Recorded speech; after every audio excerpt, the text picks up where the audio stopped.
Assalamualaikum warahmatullahi wabarakatuh.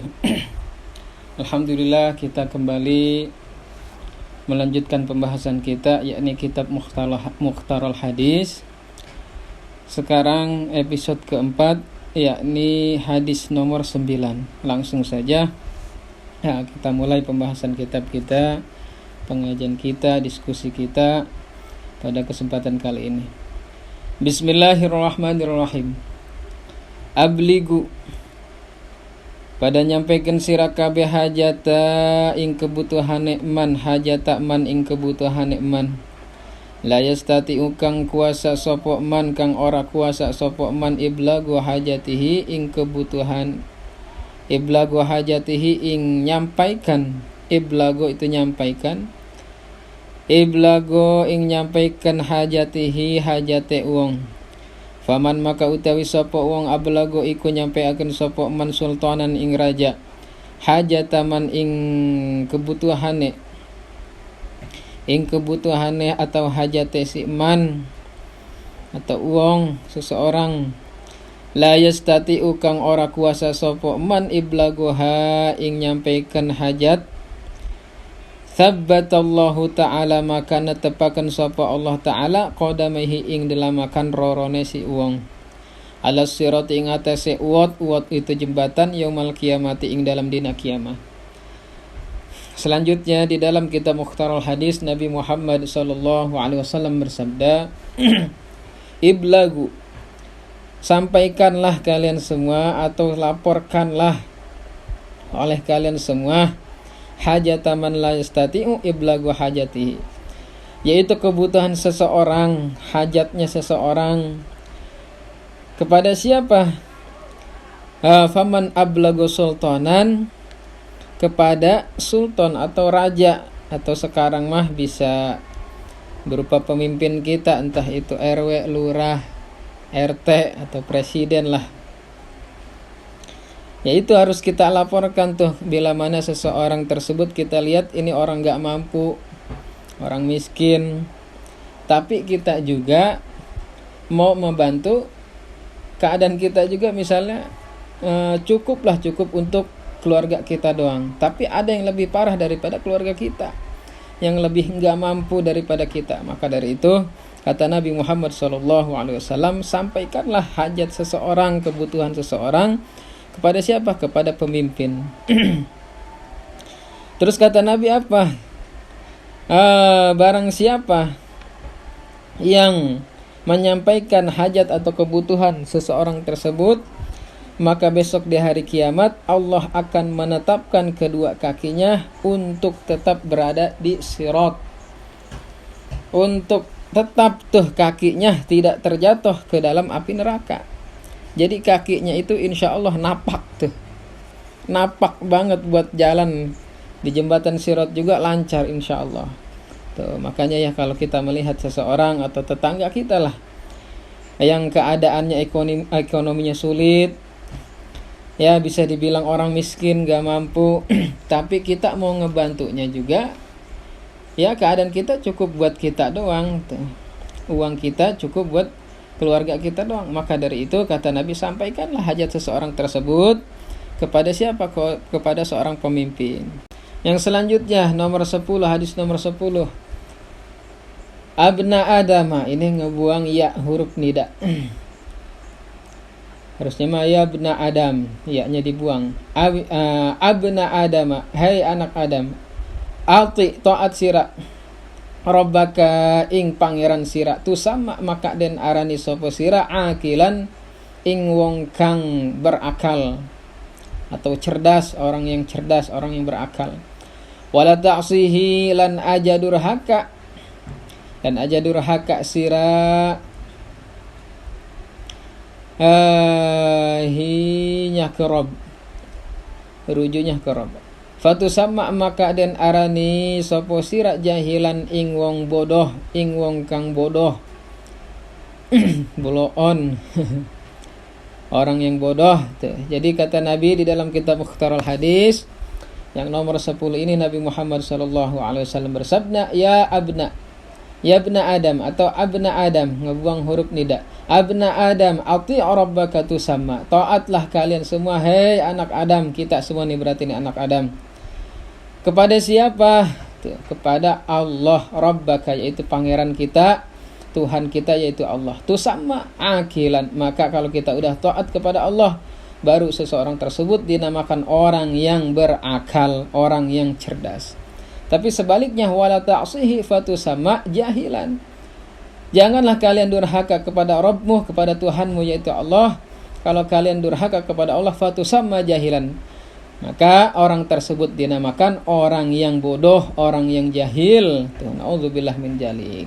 Jadi ukuran seseorang yang mempunyai akal itu, ya dia taat kepada Allah, menjalankan semua perintah Allah, menjauhi larangan-larangannya yang diperintahkan oleh Allah. Nah itu baru dinamakan orang yang taat, orang yang mempunyai akal. Yang selanjutnya hadis nomor 11, abghadul halali utawi luwih bendu-bendune perkara al halali kang halal ilallahi maring Allah, at-talaku iku pegatan. At-talaku iku pegatan. Hadis selanjutnya Nabi Muhammad SAW bersabda di dalam kitab Mukhtarul Hadis nomor 11 ini. Apa kata Nabi? Abghadul halali ilallahi at-talaku, yaitu lebih dibenci-bencinya suatu perkara yang halal. Perkara tersebut halal tapi dibenci sama Allah. Paling dibenci-bencinya perkara tersebut yaitu apa? At-talaku, yaitu talak, perceraian. Jadi memang perkara tersebut halal, nggak apa-apa. Cuman perkara tersebut paling dibenci sama Allah. Nah makanya kalau yang udah berumah tangga, usahakanlah apapun keadaannya, sebesar apapun ujiannya, seberat apapun cobaannya, kita sama pasangan kita, jangan sampai ada yang namanya perceraian. Ya karena apa? Kita lihat mudaratnya banyak sekali, ma'asyiral hadirin. Ma'asyiral hadirin, para pemirsa. Mudaratnya banyak. Yang pertama, bisa jadi adanya perceraian tersebut, keluarga kita ya yang tadinya menyatukan antara dua keluarga, bisa jadi keluarga tersebut bisa pecah. Bukan hanya kita aja yang pecah, sama keluarga, sama pasangan. Terjadi perceraian bukan hanya antara suami dan istri yang pisah, yang bertengkar. Bisa jadi keluarga besarnya pun ya ikut bertengkar karena ada masalah perceraian ini. Yang tadinya akur menyatukan dua keluarga yang Masya Allah, itu pahala juga. Ya, harmonis, tadinya akur, saling mendoakan, saling support, saling dukung. Tapi begitu adanya perceraian, nah, jadi dua keluarga ini biasanya ya pada saling inilah, saling ya, yang keluarga si cewek ngebenerin si cewek, yang keluarga si cowok ngebenerin si cowok. Jadi kebanyakan bukan egois ya, jadi pada ngebela ya saudaranya masing-masing. Yang ini ngebenerin si A, yang ini ngebenerin si B, yang ini ngebenerin si suami, yang ini ngebenerin si istri. Itu yang pertama mudaratnya. Yang kedua, bisa jadi nanti ya psikolog anaknya ini terganggu, bahwasanya dia mempunyai keluarga yang tidak utuh lagi. Kalau masih kecil masih belum berasa, ya masih belum masih belum punya pikiran. Tapi kalau udah tumbuh besar nanti, taruhlah SD atau SMP, jadi dia nanti mikir sendiri, oh keluarga gue udah nggak utuh, nggak kayak keluarga yang lain teman-teman gue.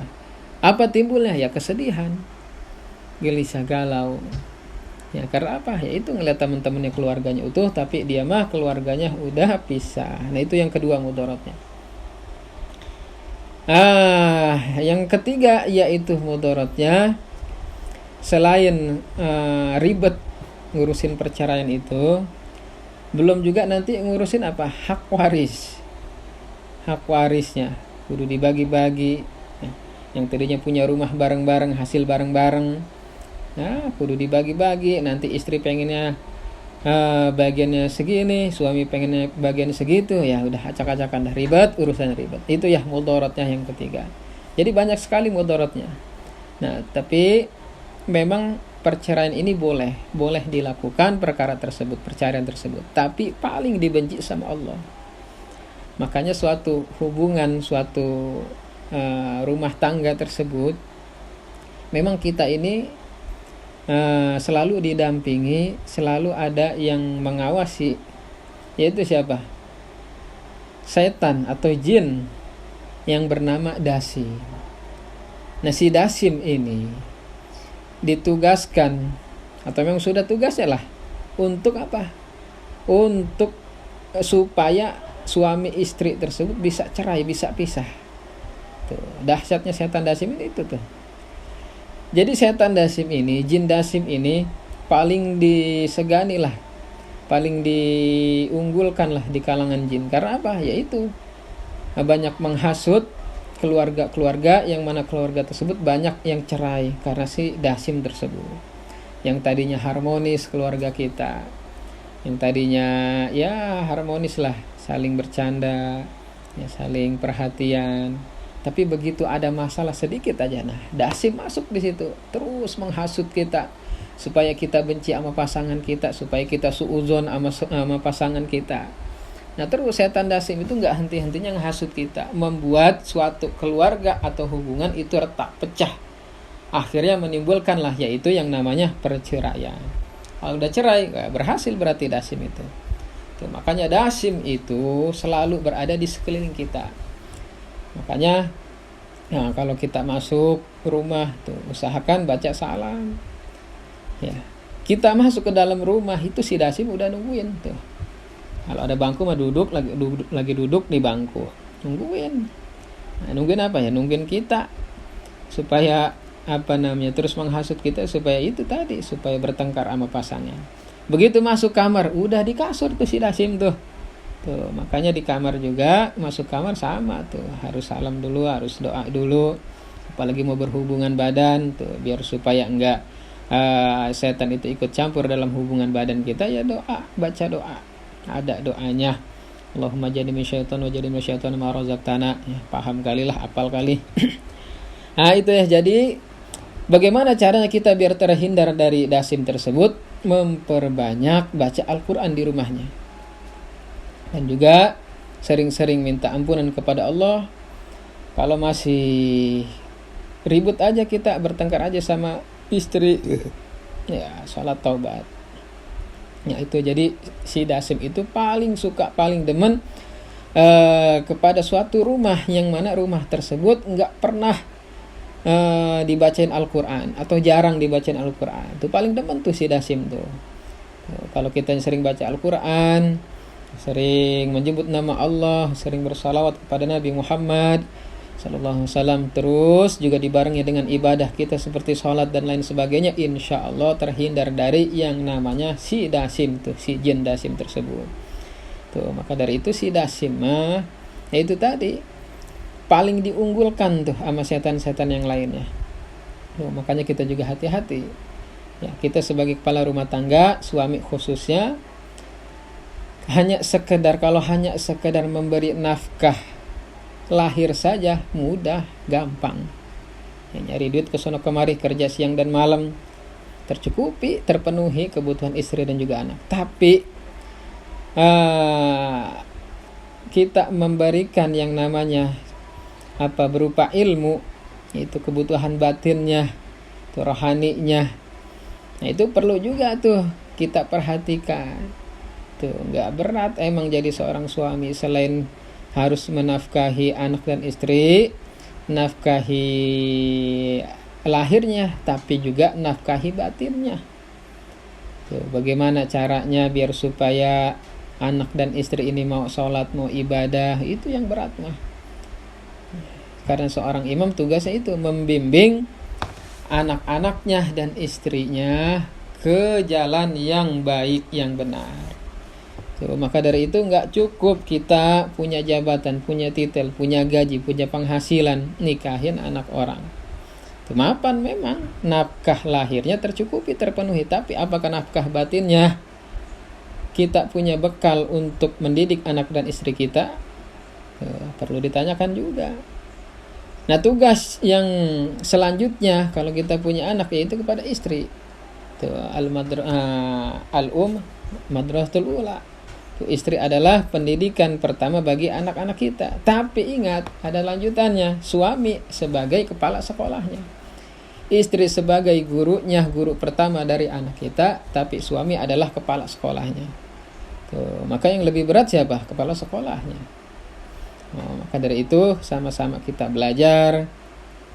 Nah, tentunya belajar agama untuk apa? Yaitu untuk memperkuat iman kita, memperbanyak ibadah kita biar supaya dikuatkan iman kita, jangan sampai kita tergoda diganggu oleh setan dasim tadi. Dan juga kita insya Allah bisa mendidik anak dan istri kita dengan pendidikan sesuai ajaran Islam. Ya, makanya berat jadi seorang suami itu. Nah, mungkin itu pengajian kita atau diskusi kita dengan kitab Mukhtarul Hadis ini. Mudah-mudahan ada manfaatnya.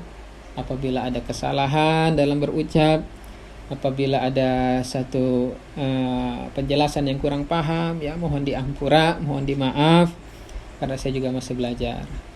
Wallahu a'lam bishawab. Assalamualaikum warahmatullahi wabarakatuh.